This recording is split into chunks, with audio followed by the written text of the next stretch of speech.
The upscale toy store Wonderland, in the heart of downtown Boston, was one of the most luxurious shopping destinations in the city. Handcrafted wooden toys, life-sized stuffed animals, glowing robotic dinosaurs, and custom dollhouses filled the brightly lit space. The prices were so high that most families only came to window shop. In the center of the store stood Ryan Brooks, a 35-year-old self-made billionaire. Dressed in a tailored navy suit and expensive watch, he gestured grandly around the entire store with a confident smirk on his face. "I can buy this whole place," he declared loudly, his voice echoing through the aisles. "Every single toy, every shelf, the whole building if I want. Just name your price." The store manager stood there stunned, while a small crowd of shoppers gathered to watch the spectacle. Ryan's fiancée, Lauren, smiled proudly beside him, clearly enjoying the attention and status that came with being by his side. But then, a small figure approached them.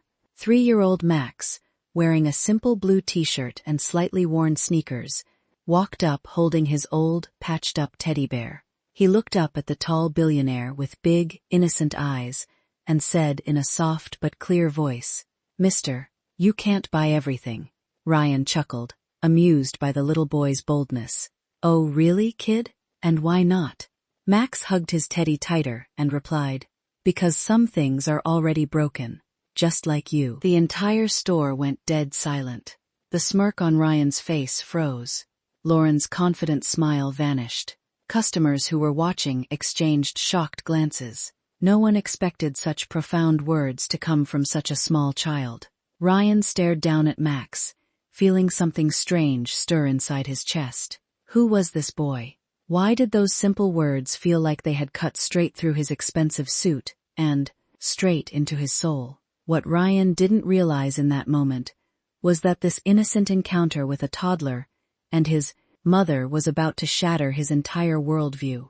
The billionaire who believed money could solve every problem was about to discover how truly broke he really was, not in his bank account, but in his heart and soul. This is the powerful story of a man who had everything money could buy, but nothing that truly mattered, until one little boy showed him the truth. Welcome back to Hearts Across America, the channel that brings you real, emotional stories that remind us what it means to be human.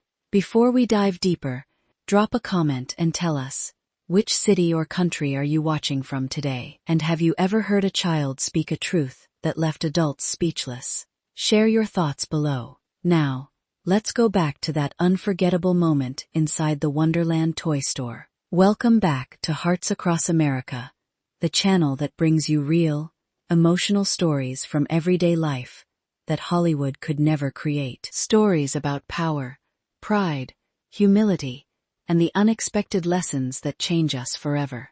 Before we continue, drop a comment and tell us, which city or country are you watching from today? We love seeing where our family is watching from around the world. Also, have you ever heard a child speak a truth that left grown adults completely speechless? Share your experience in the comments below. Ryan Brooks was only 35 years old, but he had already built a massive real estate empire across Boston and New York. Starting from nothing, he had turned old factories and abandoned buildings into luxury apartments, high-end shopping centers, and office towers. He was known in business circles as a sharp, ruthless dealmaker. His net worth crossed hundreds of millions, and he made sure everyone knew it. He owned a stunning penthouse overlooking the Charles River, multiple luxury cars, a private yacht, docked in Martha's Vineyard, and a lifestyle most people could only dream of. On the outside, Ryan had everything a person could possibly want, but inside, he felt a growing emptiness he couldn't explain. Ryan had grown up in a modest neighborhood on the south side of Boston. His father worked long shifts at a construction site, and his mother cleaned houses to make ends meet. From a young age, Ryan promised himself he would never struggle like his parents did. He chased success aggressively, believing that money was the ultimate solution to every problem in life. The more wealth he accumulated, the more he enjoyed showing it off. Expensive watches, flashy cars, and public displays of power. His fiancée Lauren came from a well-connected family, and fully supported his extravagant lifestyle. She loved being seen with him at exclusive events, and often encouraged him to flex his wealth. "You earned it, baby," she would say. "Let the world see it." That day in the Wonderland toy store, Ryan was doing what he did best, showing off. But little Max's innocent words had planted a tiny crack in his confident armor, a crack that would soon grow much wider. The manager of the Wonderland toy store stood frozen, unsure how to respond to Ryan Brooks's bold declaration. The billionaire's loud voice had drawn even more customers, who were now forming a curious crowd around the central display area. Ryan stood tall with a proud smirk, his arm wrapped around Lauren's waist. "I'm serious," Ryan continued, gesturing grandly with his free hand. "I can write a check today and buy this entire store.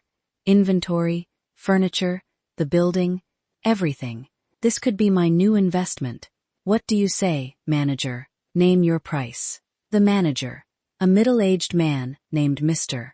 Harris, swallowed hard and forced a nervous laugh. "Well, sir, that's quite an offer. I'd have to speak with the owner." But before he could finish, little Max stepped forward again, still clutching his old teddy bear. The 3-year-old looked up at Ryan with pure, unfiltered honesty. "Mister, you talk loud, but my teddy is broken from here."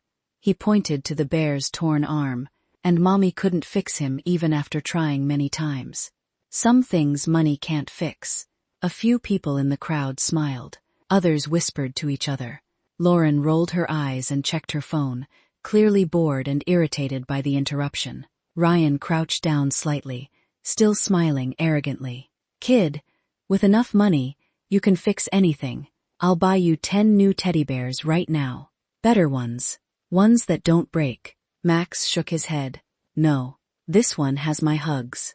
New ones won't have my hugs." Emily, Max's mother, quickly stepped forward, her face flushed with embarrassment.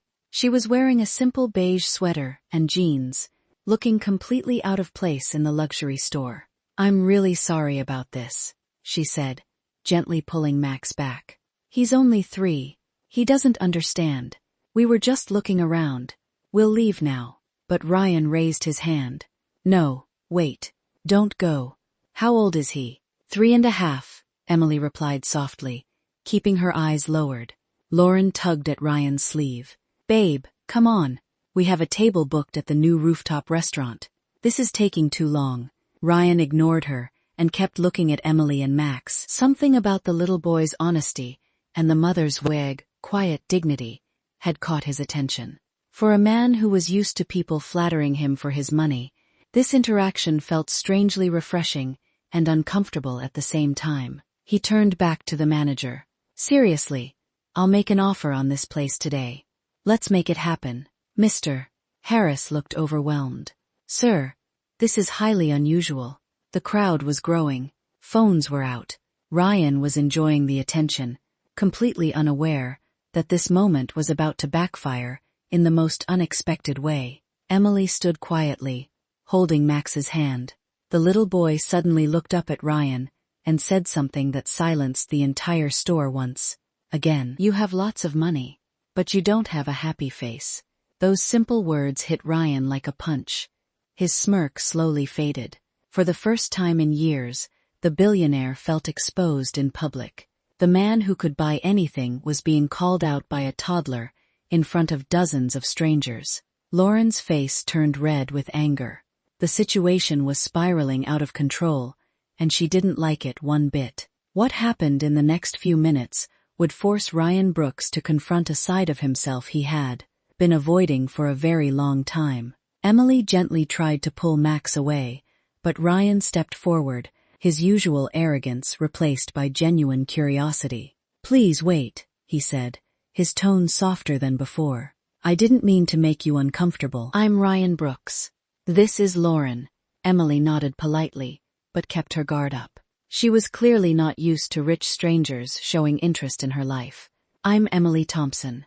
This is my son Max. We were just looking for a small birthday gift for his cousin.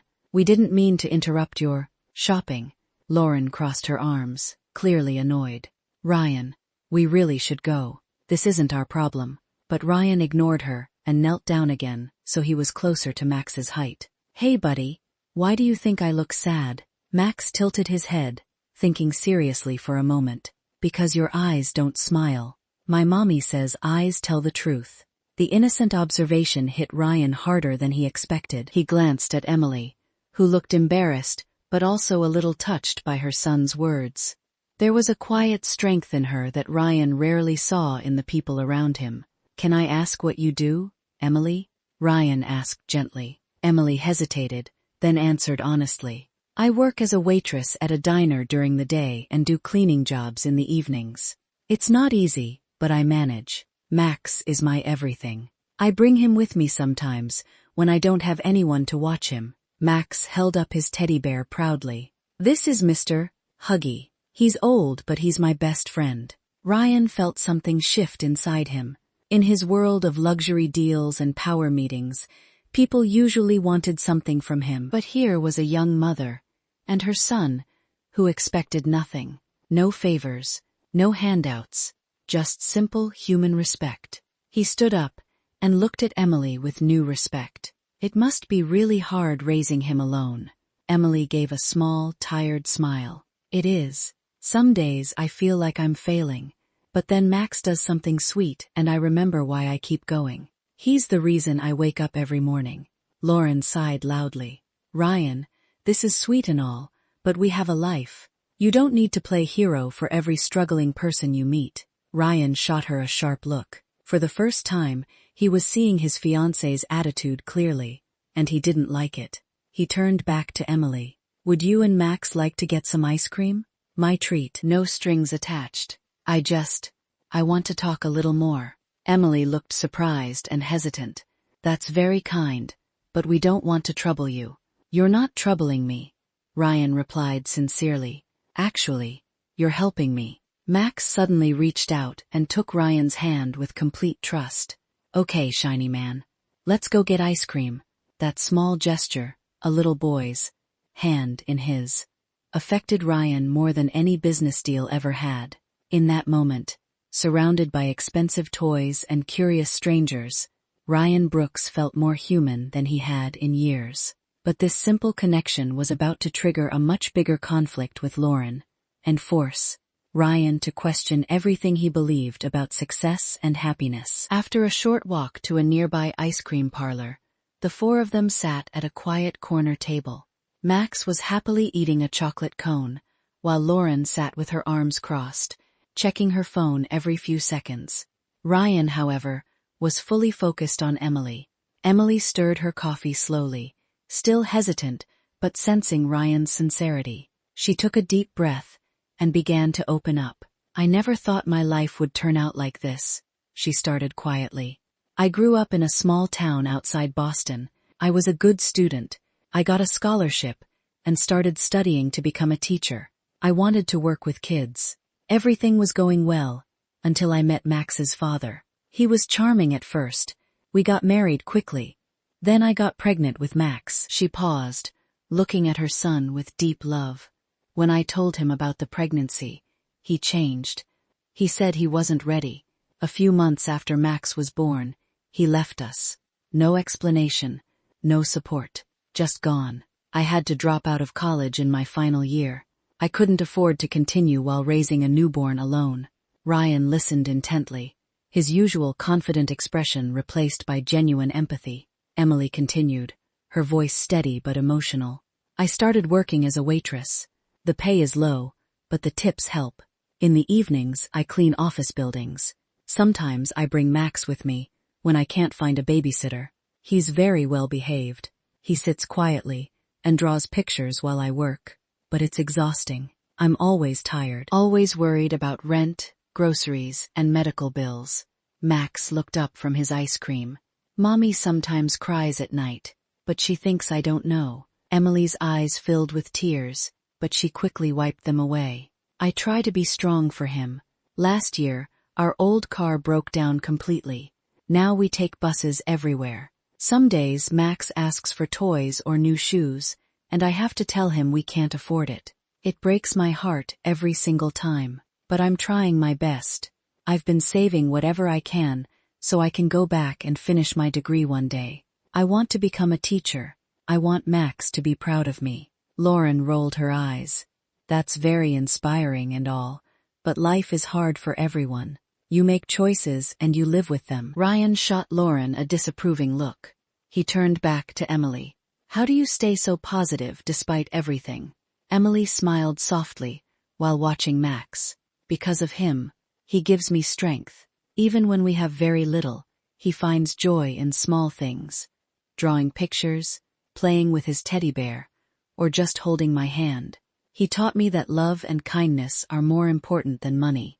I may not be able to give him expensive toys, but I can give him a mother who never gives up. Ryan felt a deep discomfort mixed with admiration. This young woman, who had every reason to be bitter, was full of quiet resilience and love. In contrast, he had spent years chasing more money, more status, and more luxury, yet felt emptier than ever. Max suddenly offered Ryan a bite of his ice cream. You look hungry for happiness, shiny man. The simple gesture and words hit Ryan hard. In that moment, sitting in a normal ice cream parlor with a struggling single mother and her son, the billionaire realized how disconnected he had become from real life. But this emotional conversation was about to explode into open conflict. The cozy atmosphere at the ice cream parlor changed instantly when Lauren finally lost her patience. She slammed her phone on the table and glared at Ryan. This is ridiculous, she said sharply. We came out for a nice afternoon, and now you're sitting here listening to some stranger's sob story like it's your responsibility. Ryan, you are a billionaire. You don't have time for this. Emily immediately looked uncomfortable and started gathering her things. I'm sorry. We should go. I didn't mean to cause any problems. But Ryan put his hand up gently. No, Emily. Please stay. He turned to Lauren with a serious expression. Why are you being like this? This woman is sharing her real struggles, and you're acting like she's beneath us. Lauren laughed bitterly. Because she is beneath us, Ryan. That's how the world works. You built your empire by being smart and focused, not by playing savior to every single mother you meet. Look at her. Waitress by day, cleaner by night. This is exactly why some people stay stuck. Bad choices. Emily's face went pale. She held Max a little tighter, clearly hurt by the harsh words, but trying to stay composed for her son's sake. Max looked at Lauren with innocent confusion. Why are you so angry? My mommy says being mean makes your heart small. The little boy's words made several people at nearby tables turn their heads. Lauren's cheeks flushed with embarrassment and anger. Ryan felt his blood boiling. Lauren, that's enough. You have no idea what this woman has been through. She's raising a child alone, working 2 jobs, and still managing to be kind and hopeful. Meanwhile, we complain when our favorite restaurant is fully booked. Lauren stood up abruptly. You know what, Ryan? Maybe I don't understand. Maybe I don't want to. I thought I was marrying a powerful man who knows his worth, not someone who gets emotionally manipulated by a cute kid and a sad story. The argument was getting louder. Other customers were now openly watching. Emily looked like she wanted to disappear into the floor. Ryan stood up too, his voice firm. Maybe I'm finally waking up. I've spent years thinking money made me better than everyone else. But today, this little boy and his mother have shown me more humanity than I bear until time. He turned to Emily with sincere eyes. I'm sorry for how she spoke to you. You and Max deserve respect. Emily nodded quietly, tears in her eyes. It's okay. We're used to it. People like us become invisible to people like you. Those words struck Ryan deeply. He realized in that moment how much his lifestyle and circle had blinded him. Lauren grabbed her bag. You know what? Figure yourself out, Ryan. I'm not going to stand here and watch you have a midlife crisis because a toddler hurt your feelings. Call me when you remember who you really are. She stormed out of the ice cream parlor, leaving an awkward silence behind. Ryan sat back down, running a hand through his hair. For the first time in his successful life, he felt truly lost. The walls he had built around himself with money and status were crumbling, and a 3-year-old boy had started the process. He looked at Emily and Max and said softly, "I think I needed to hear all of this today." But the real turning point was still to come. The argument with Lauren had left a heavy silence in the ice cream parlor. Ryan sat quietly, processing everything that had just happened. Emily looked nervous, while Max happily finished his ice cream, unaware of the tension around him. Ryan finally spoke, his voice low. "I'm sorry you had to witness that, Emily. I think I've been blind for a long time." Before Emily could respond, Max suddenly climbed down from his chair and stood in front of Ryan.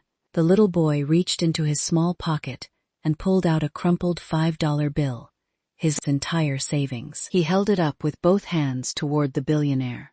"Here, shiny man," Max said innocently.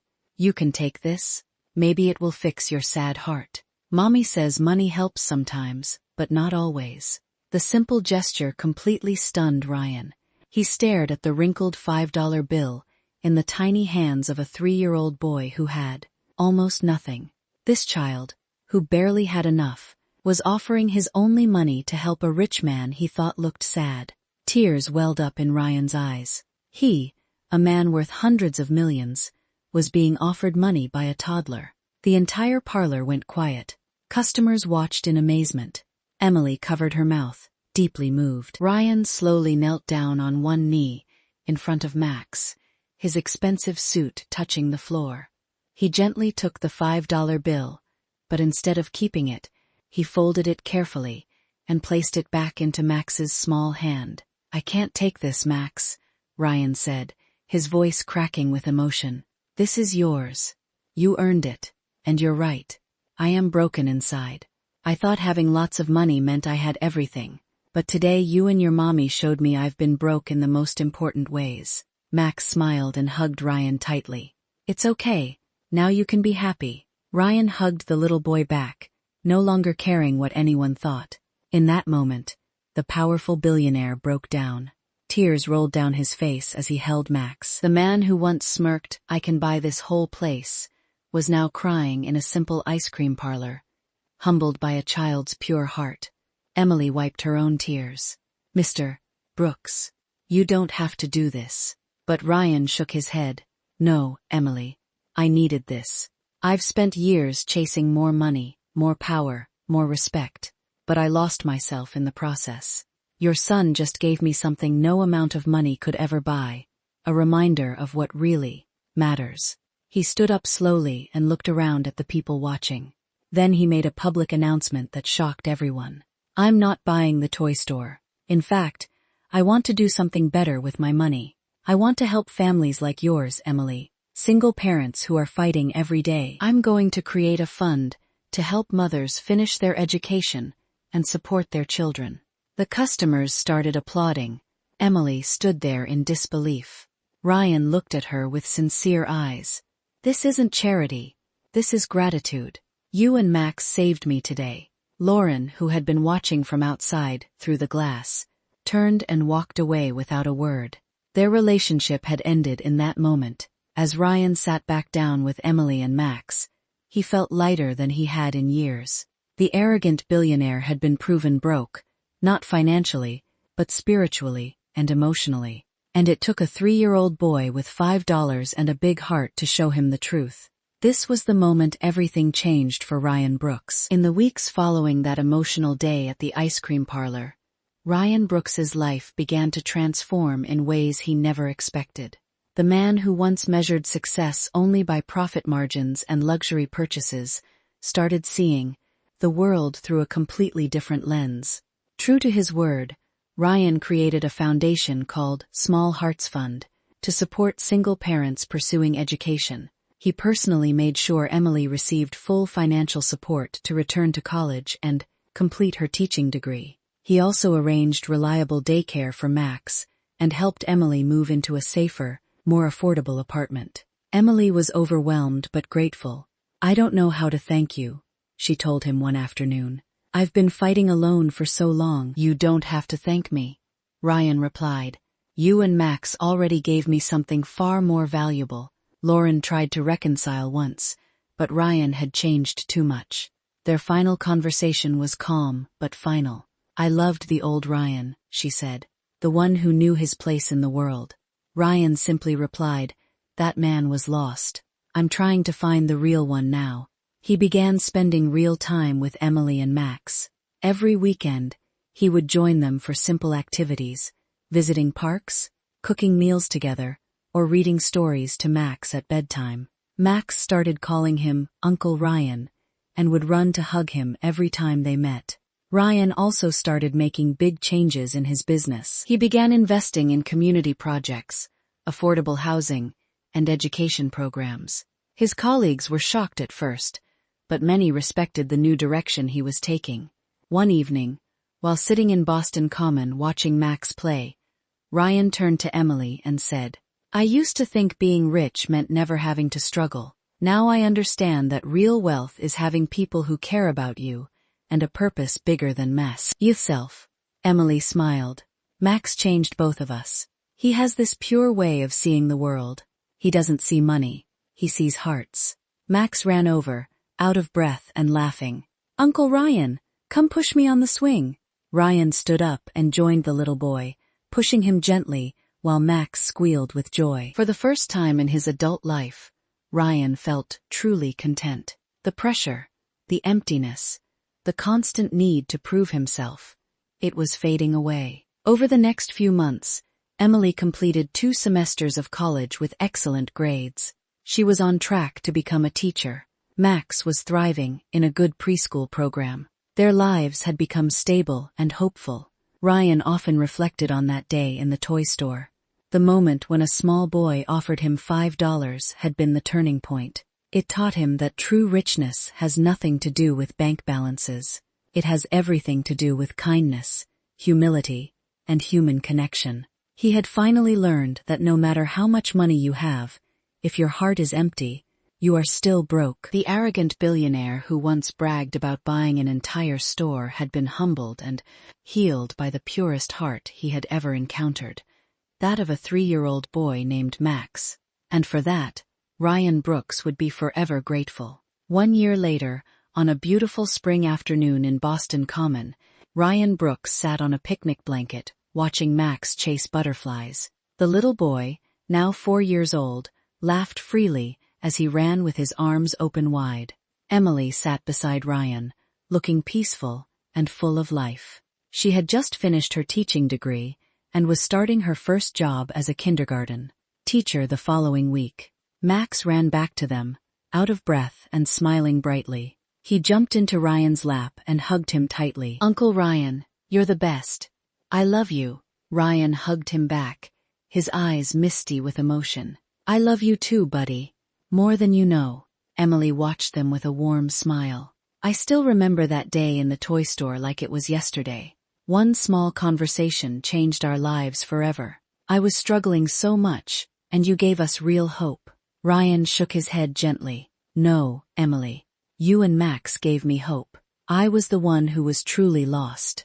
I had money, power, and success, but I had no real purpose. Max showed me what being rich really means." He looked at the little boy playing with a simple toy truck on the blanket. A 3-year-old with $5 taught a billionaire that the most valuable things in life cannot be bought: love, kindness, honesty, and human connection. Ryan had changed deeply. He still ran his business, but now with compassion and purpose. His foundation had already helped dozens of single mothers return to school. He spent more time doing meaningful work and less time showing off. Max suddenly looked up at Ryan and said, "You don't look sad anymore, Uncle Ryan. Your eyes smile now." Ryan laughed softly, tears of joy in his eyes. "That's because of you, Max. You fixed my heart." This story is a powerful reminder that no matter how rich or successful you become, you can still be broke inside if you forget what truly matters. Sometimes, the greatest teachers come in the smallest packages. A child's pure heart can expose truths that adults spend years avoiding. If this story touched your heart, if it made you think about your own life and the people around you, then please, like this video so it can reach more people who need to hear it. Subscribe to Hearts Across America for more emotional, real-life stories that matter. Drop a comment below. Have you ever been humbled by a child? Or what is one thing that money cannot buy according to you? Your comment might brighten someone's day, or inspire them to be kinder. Thank you for watching until the end. Remember, true wealth is not what you own, but who you become and how you treat others. See you in the next story.